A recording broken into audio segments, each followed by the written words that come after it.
This is the Lone Crater YouTube. We hope this video helps. You'll begin by verifying essentials so fixes work. First, make sure Windows Update's installed and the PC was restarted. Pending updates can block OneDrive. Next, sign into your Microsoft account in Settings Accounts so OneDrive can authenticate. Finally, confirm network connectivity by loading any web page. If that fails, address the network first. Once done, open OneDrive from the taskbar and click Sign In to start the automatic connection process. This kicks off the sequence you'll continue next. Now you'll re-authenticate and repair the app to resolve persistent connection errors. First, unlink this PC from OneDrive via the OneDrive icon settings account, then sign in again. This resets sync tokens. If that doesn't work, run the OneDrive repair. Open Settings app's OneDrive Advanced Options and choose Repair.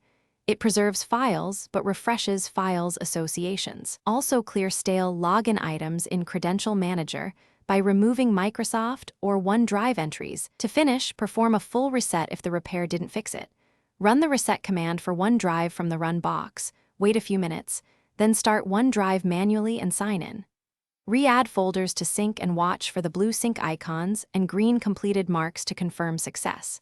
If problems persist, check proxy or VPN settings and temporarily disable antivirus because they commonly block authentication or ports.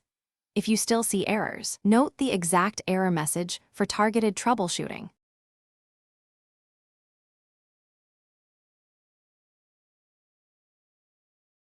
Thanks for watching.